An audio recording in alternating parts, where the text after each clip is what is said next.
মহার্ঘ ভাতা পাবেন সব সরকারি কর্মকর্তা কর্মচারী।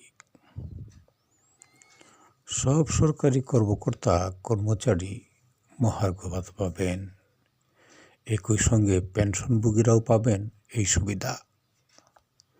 এর ফলে কর্মকর্তা কর্মচারীরা মূল বেতনের সঙ্গে আরও কিছু আর্থিক সুবিধাও পাবেন।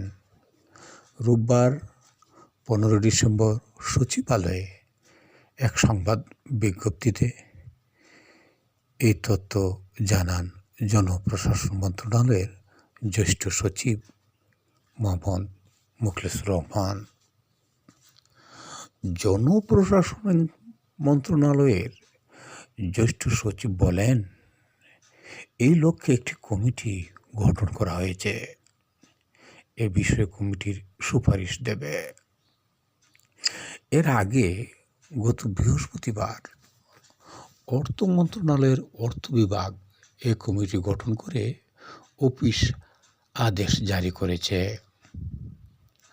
প্রধান উপদেষ্টার মুখ্য সচিবকে আহ্বায়ক করে 7 সদস্যের কমিটিতে রাখা হয়েছে জনপ্রশাসন মন্ত্রণালয়ের সিনিয়র সচিব, মহা হিসাব নিরীক্ষক ও নিয়ন্ত্রক, অর্থ সচিব, প্রধান উপদেষ্টার কার্যালয়ের সচিব, লেজিসলেটিভ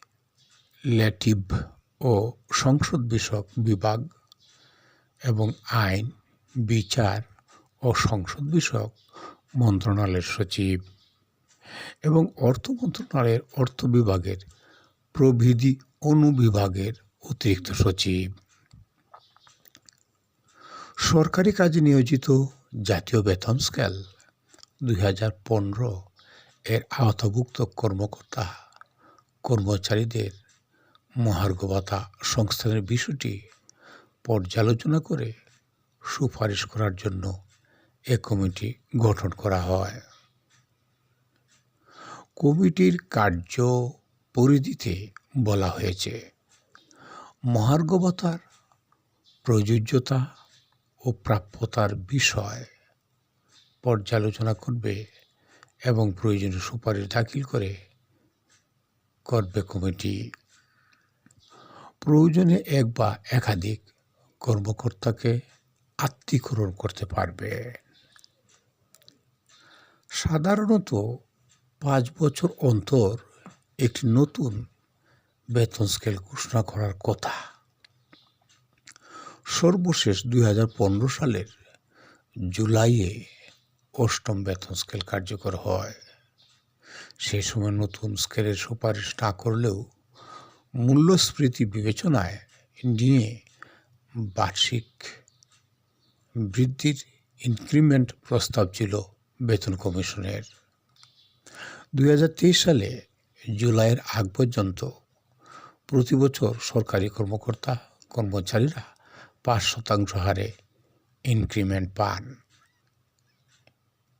এদিকে বাড়তি মূল্যস্ফীতিতে বেতন বাড়াতে নতুন পে স্কেল ঘোষণা সহ বেশ কিছু দাবি জানিয়ে আসছিলেন সরকারি কর্মচারীরা। এমন পরিস্থিতিতে 2023-24 অর্থ বছরের বাজেটে 20% মহার্ঘ ভাতা দেওয়ার পরিকল্পনা করেছিল অর্থ মন্ত্রণালয়। পরে তা কার্যকর না হলেও মূল বেতনে 5% বাড়তি প্রণোদনা দেওয়া হয়।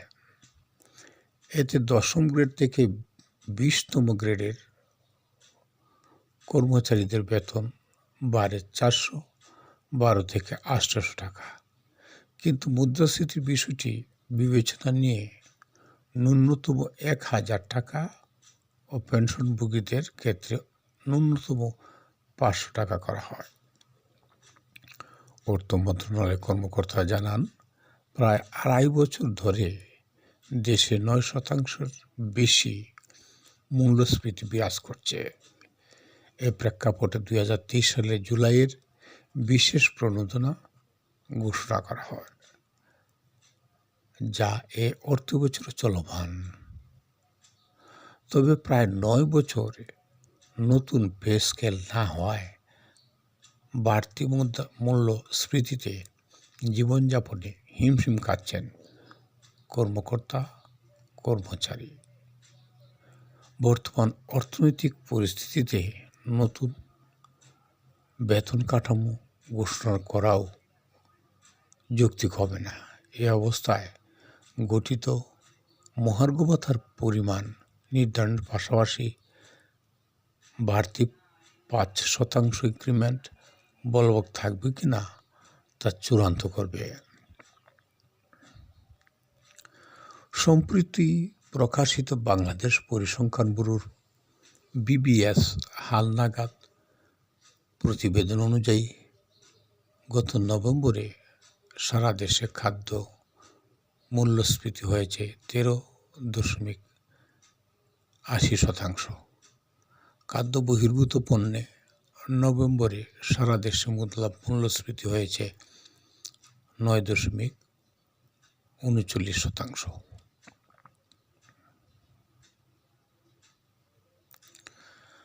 সাধারণত মহার্ঘ ভাতা বিশেষ পরিস্থিতিতে দেওয়া হয়, তাই এ ভাতা মূল বেতনের সঙ্গে যুক্ত হয় না।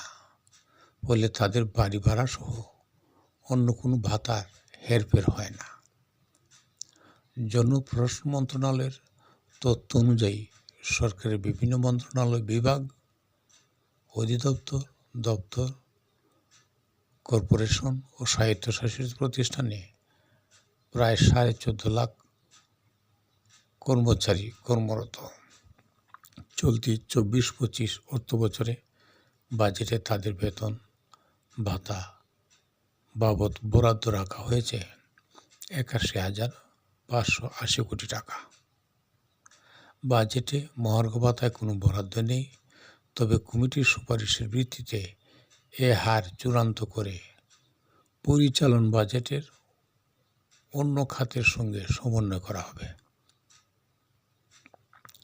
এদিকে মহার্ঘ ভাতা দেওয়ার পরিকল্পনা করায় সরকারকে ধন্যবাদ জানিয়েছেন বাংলাদেশ সচিবালয় কর্মকর্তা কর্মচারী সংযুক্ত পরিষদের সভাপতি মোহাম্মদ বাদুল কবির ও ভারপ্রাপ্ত মহাসচিব নিজামুদ্দিন আহমদ। বলেন, সরকারের প্রতি আমরা কৃতজ্ঞতা জানাই।